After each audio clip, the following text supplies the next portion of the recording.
Karen Holford. Iki pasimatymo, seneli. Stepukas tryško džiaugsmu.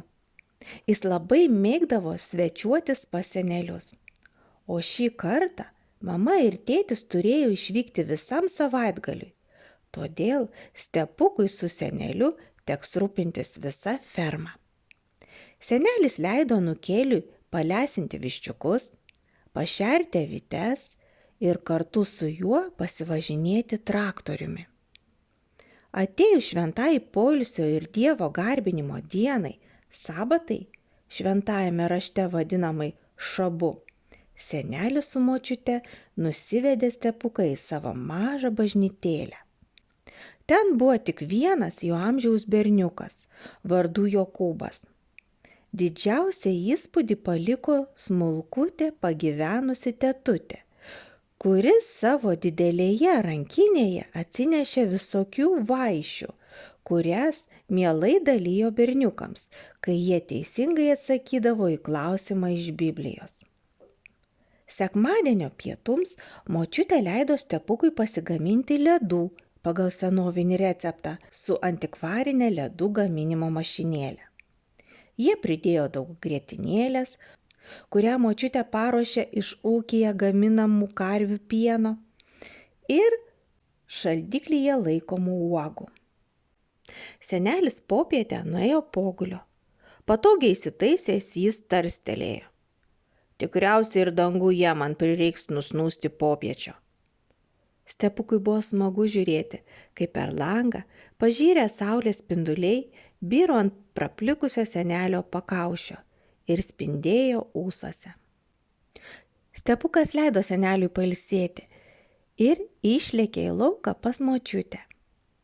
Sode berniukas pastebėjo ant lapų ropojančius vikšrus, kurie buvo pasiruošę užkrimsti. Močiutė parodė anūkui vikšrą, kuris jau buvo virtęs lėliuke ir apsivijęs lipnių šilkinių siūlų. Po to abu surado dar vieną lėliukę, kuri ramiai supavosi ant kopūstlapio. Močiutė atnešė stiklainį, įdėjo ten lėliukę, įmetė kelis lapus ir padavė Stepukui vežtis namo. Ji pažadėjo stebuklą. Po kelių dienų lėliukė pavirs drugeliu. Stepukas stengėsi suprasti, kaip vikšras, lėliukė ir drugelis gali būti vienas ir tas pats kūrinys. Kodėl tas pats daiktas gali būti toks skirtingas? Lėliukė atrodė kaip senas sudžiūvęs lapas. Stepukas buvo tikras, kad ji negyva, bet nenorėjo to sakyti, kad nenuviltų močiutės. Kai tėveliai atvažiavo pasiimti Stepuko, berniukas jautėsi labai pavargęs, bet buvo linksmas. Kai kitą kartą atvažiuosi, nusivesiu tave pasimaudyti į upę, pažadėjo senelis jiems tolstant. Pakeliui į namus Stepukas užmigo, bet tvirtai laikė stiklainį su lėliuke. Jis sapnavo, kad važiuoja nuosavu traktoriumi. Po keleto dienų berniukas atkreipė dėmesį, kad lėliukė pradėjo judėti ir įtrūko. Tuomet jis su mama ištraukė kopūstlapius iš stiklainio ir patiesė lauke ant žemės. Abu susėdę ilgai stebėjo, kaip atsidarė ši negraži ruda dėžutė, o iš jos muistydamasis bei kraipydamasis išlindo drugelis ir ištraukė savo sumaigytus sparnelius. Drugelis dar ilgą laiką tupėjo ant lapų, kol išdžiūvo jo sparneliai ir jis galėjo juos išskleisti. Tuomet Stepukas įsitikino, kokie spalvoti ir gražūs buvo tie sparnai. Vaikas netitraukdamas akių stebėjo, kaip drugelis plačiai išskleidė savo sparnus ir pirmą kartą pakilo į dangų. Stepukas manė, kad išvydo stebuklą. Jis įsivaizdavo, kaip smagu būti drugeliu. Daug maloniau nei šliaužioti, kaip vikšru ir griaužti kopūsto lapus. Stepukas pasiliko atminčiai išdžiūvusi lėliukės namelį. nors ir negražus, bet pasirodė esąs labai įdomus. Berniukas įsidėjo tą kiautą į savo lobių skrynelę, kurioje jau laikė seną paukštelio lizdą ir saugojo ypatingą akmenėlių kolekciją. Po poros savaičių Stepuko tėveliui kažkas paskambino. Kai tėtis padėjo telefono ragelį, jos skruostais byrėjo ašaros. Stepukas dar nebuvo matęs tėvelio verkiančio. Tėtis atsisėdo į savo mėgstamą kėdę ir dar ilgai kūkčiojo. Priėjusi mama jį apkabino, o Stepukas glostė nugarą, nes nežinojo, ką dar galėtų padaryti. Netrukus tėtis paėmė Stepuką, pasisodino ant kelių, apkabino mamą ir jie visi kartu apsikabino.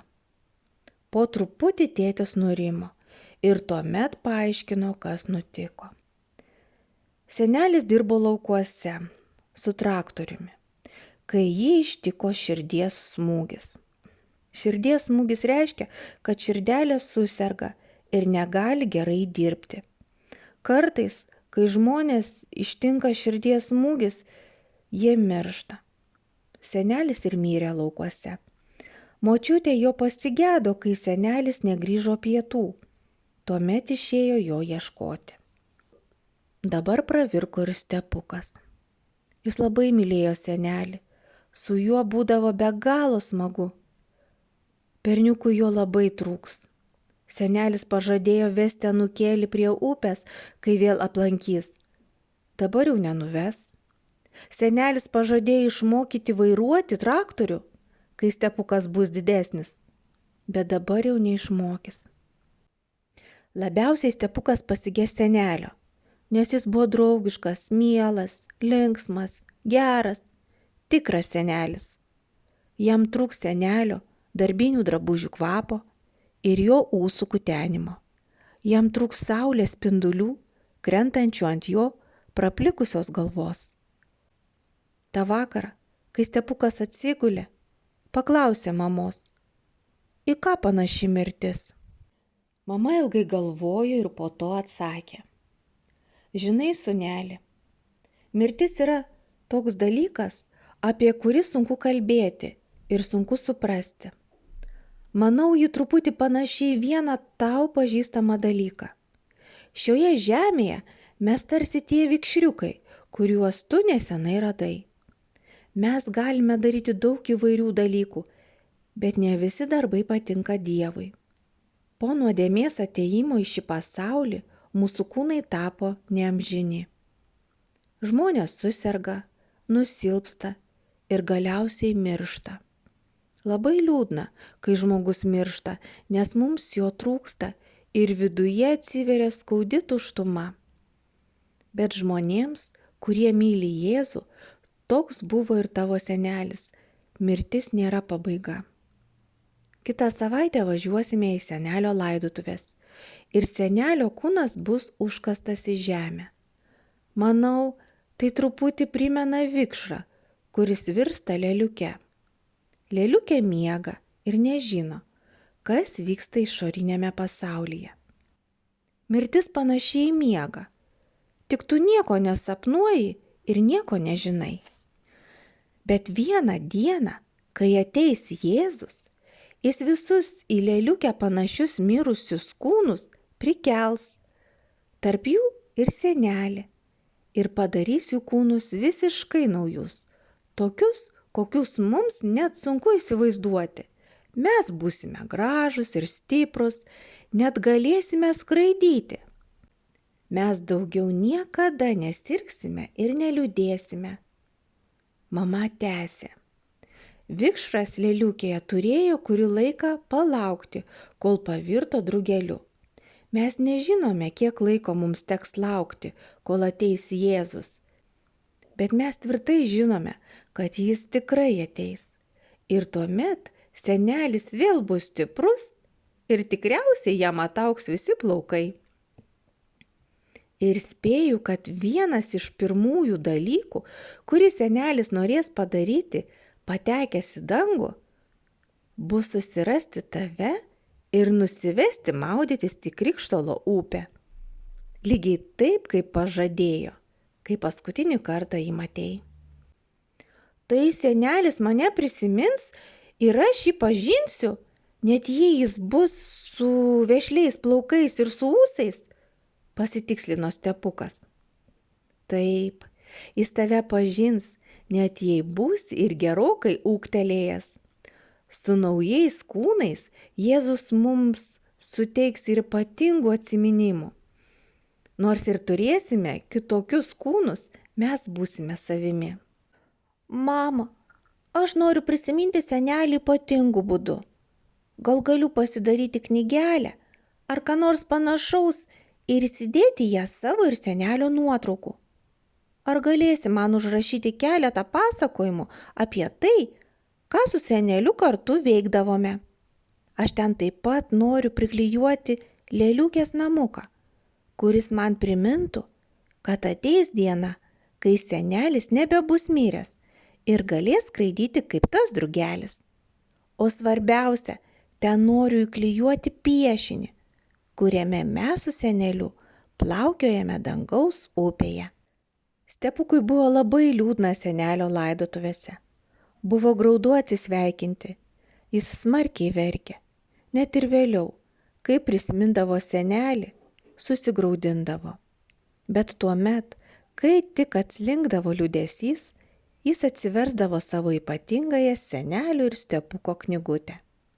Berniukas paliesdavo lėliukės namelį ir prisimindavo tą gražų nuplasnojantį drugelį. Tuomet pagalvodavo apie plaukiojimą dangaus upėje su seneliu, taškymąsi ir juoką. Ir šypsena vėl sugrįždavo į jo veidelį.